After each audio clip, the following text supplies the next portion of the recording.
10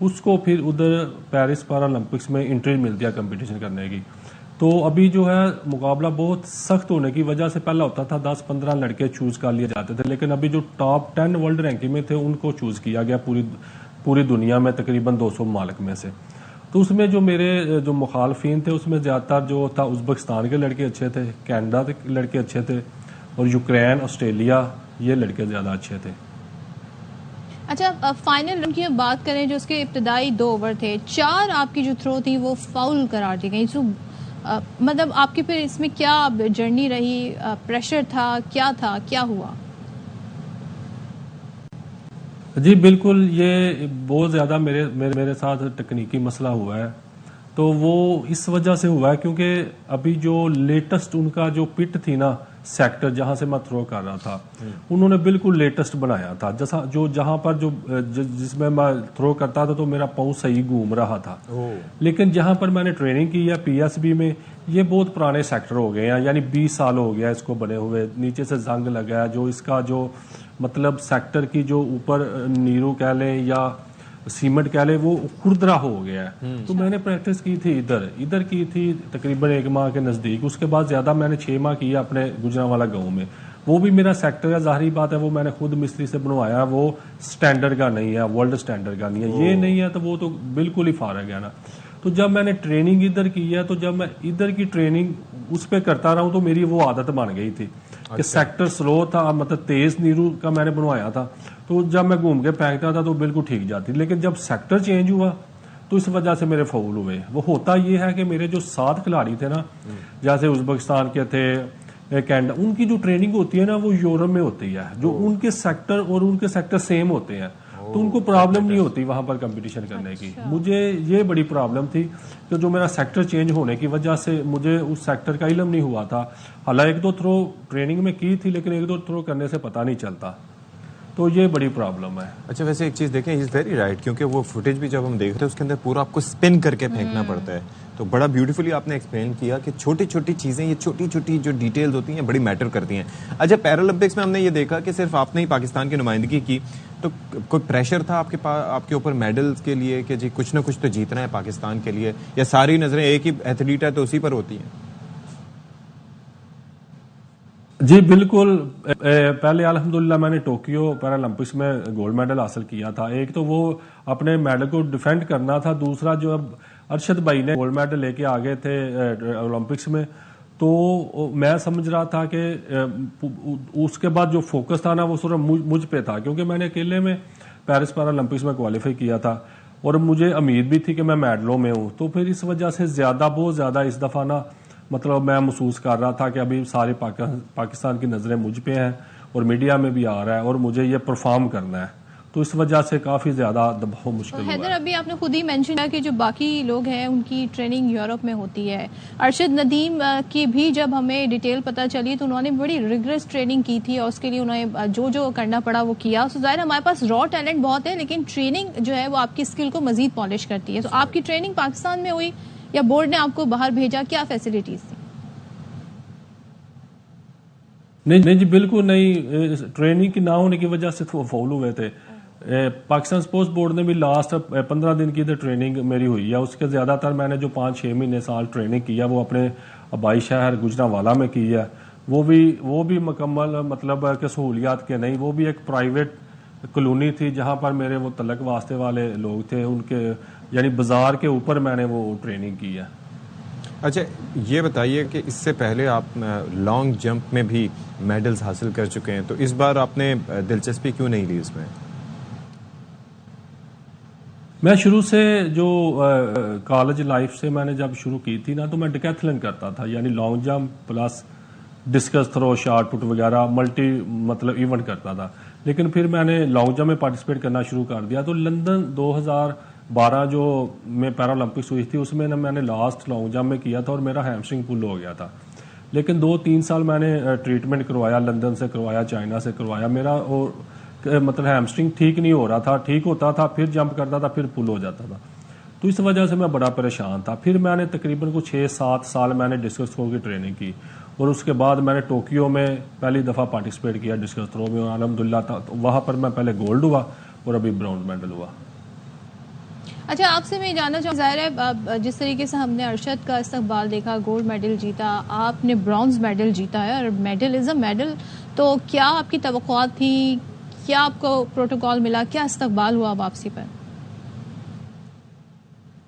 جی ابھی جب میں آیا ہوں پیرس سے اسلام آباد پہنچا ہوں تو رانا مشہور صاحب کی جو ٹیم تھی انہوں نے ویلکم کیا، پاکستان سپورٹس بورڈ کی ٹیم تھی، ساتھ نیشنل پیرالمپک کمیٹی کی ٹیم تھی، تو یہ لوگ آئے تھے، لیکن جو جیسا ہونا چاہیے تھا ویلکم ویسا نہیں ہوا.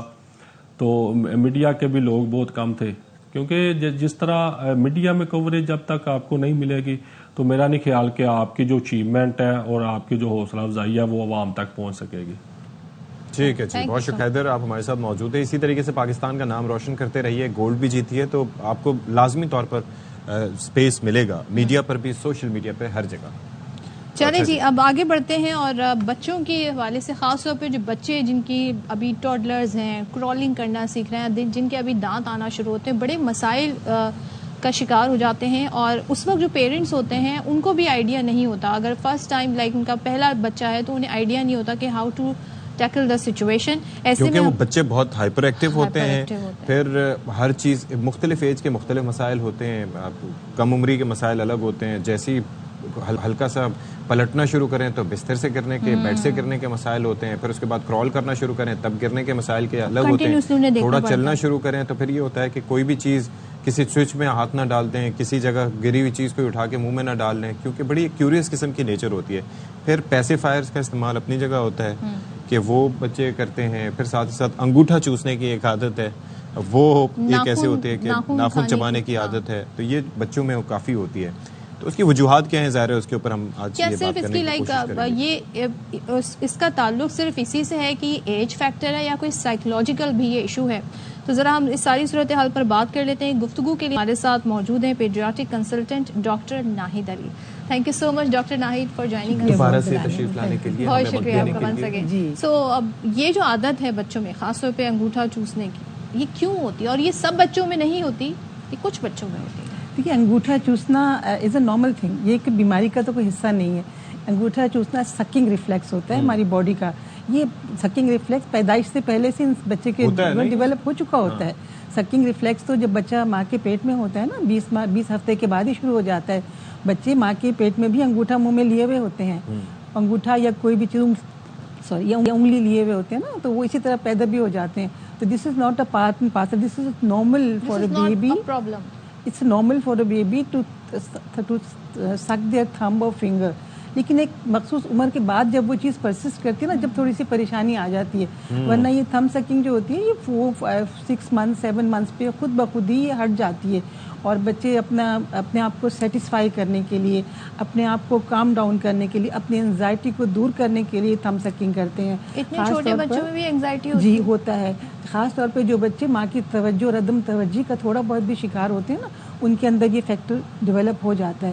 جیسے آپ دیکھیں گے جو بچے ماں کا دودھ پیتے ہیں ان کو اتنے مسائل نہیں ہوتے، کیونکہ ماں ہر تھوڑی دیر کے بعد 1.5 گھنٹے بعد بچے کو اٹھاتی ہے، گلے سے لگاتی ہے، ان کو تھپ تھپاتی ہے، ان سے آئی ٹو آئی کانٹیکٹ بھی ہوتا ہے، تھوڑی سی بات بھی کر لیتی ہے. بچہ مطمئن ہوتا ہے، بچہ ان کی بات بھی سنتا ہے، غور بھی کرتا ہے نا، وہ بچہ پھر مطمئن ہو کے سو جاتا ہے، اور پھر اس میں اتنا زیادہ انگوٹھا منہ کی طرف لے جانے کی عادت نہیں پڑتی. لیکن جو بچے جن کی فیڈنگ ٹائم تھوڑا سا ڈیرینج ہو جاتا ہے، پریشانی کے اختیار کر لیتے ہیں اور وہ بے چینی کا اظہار کرتے ہیں، اب وہ کس طرح سے اپنے بے چینی کا اظہار کریں گے؟ جب ان کو پتہ چل گیا، ٹائم گزر گیا اور ان کو وہ چیز میسر نہیں آ رہی نا، تو اپنے آپ کو ایک کوزے بند کرنے کی کوشش کرتے ہیں. وہ اپنے تھم کو اپنے فنگر اور پیلٹ سے ٹچ کرتے ہیں نا، ربنگ ایک فرکشن آتی ہے، ریدمک موشنز آتی ہیں، اس سے بچے کو سکون ملتا ہے، بچے کو سیکیورٹی فیل ہوتی ہے. اس سے انزائٹی کو ریلیز کرنے کا ایک بہت بڑا ذریعہ ہوتا ہے. بچہ وہ لیتا ہے، تھوڑی دیر اس کے منہ میں اپنے تھم کو اپنی فنگرز کو رب کرتا ہے اور وہ ہلکی ہلکی غنودگی میں جا کے سو جاتا ہے. لیکن ایٹ واٹ ایج یہ ایک اب نارمل لگنے لگتی ہے؟ جی دیکھیں، اور جب اس یہ پھر چھڑائیں کیسے آتا ہے؟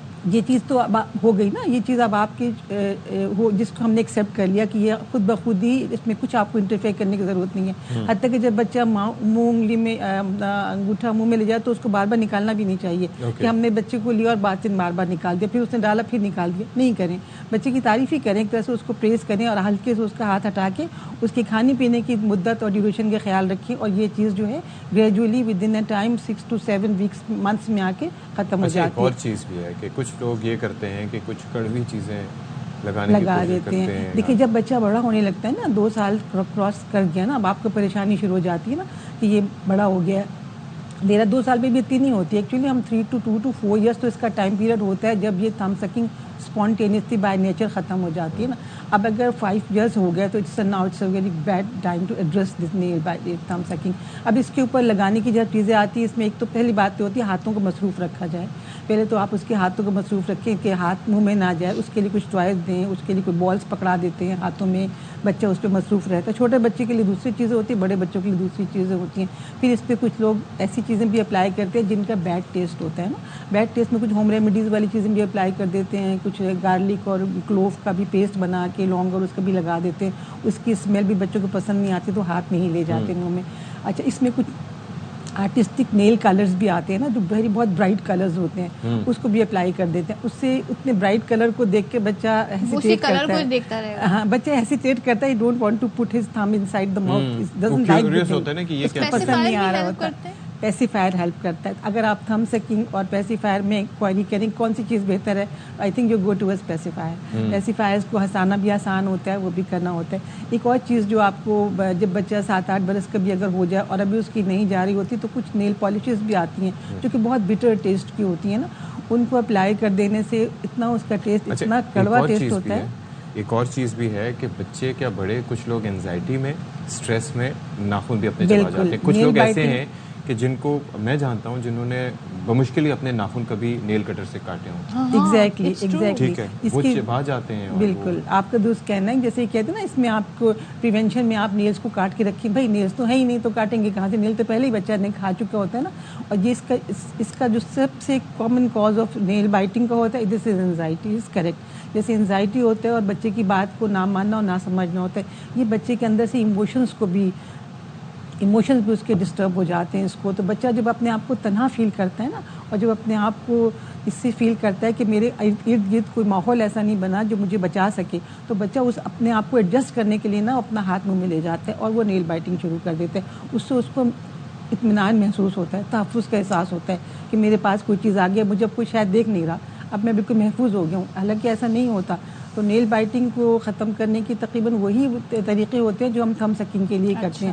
لیکن تھم سکنگ کے چونکہ اسپونٹینیس ہوتا ہے کہ 2-3 سال میں خود ختم ہو جائے گا, لیکن نیل بائٹنگ کے لیے آپ کو اس میں کچھ کرنا پڑتا ہے. اور خاص طور پر جب دانت پرماننٹ ٹیتھ آ جاتے ہیں نا تو نیل بائٹنگ زیادہ پرابلم کرنے شروع ہو جاتی ہے. نیل بائٹنگ کرتے کرتے ایک تو ناخن کا نقصان ہوتا ہے اور ایک منہ کا نقصان ہوتا ہے. انہیلدی بہت ہے. جی انہیلدی بھی ہے. پھر منہ کو آپ کے دانتوں کا اسٹرکچر خراب ہو رہا ہے نا, آپ کا منہ کا اسٹرکچر خراب ہو گیا. ہاتھ کے انگوٹھا لگانے سے پیلٹ اوپر کی طرف چلا جاتا ہے تو آپ کی کوالٹی آف وائس خراب ہو گئی. آپ کی وائس کی جو کلیئرسٹی آف وائس ہے نا وہ آپ کو نہیں مل رہی اس وقت. آپ کے بول چال میں تھوڑا سا ڈفرینس آ گیا. آپ کا جو خراب ہو گیا, نیچے کا جو اپر کا جو میں آپ کی بائٹ خراب ہو گئی, چہرے کا لک خراب ہو گیا. نو یو نیڈ اب آپ کو آرتھوڈونٹکس کی طرف جا کے یہ کام کرانا ہوگا.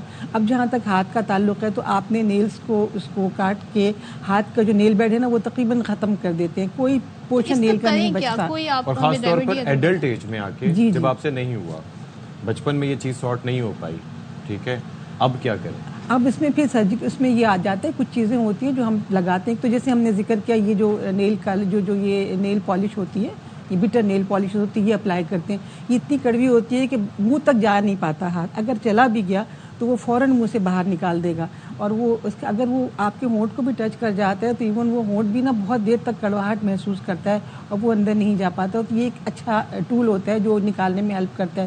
کچھ پھر فنگر گارڈز بھی ہوتے ہیں جو کہ بنا دیے جاتے ہیں اور ہاتھوں سے.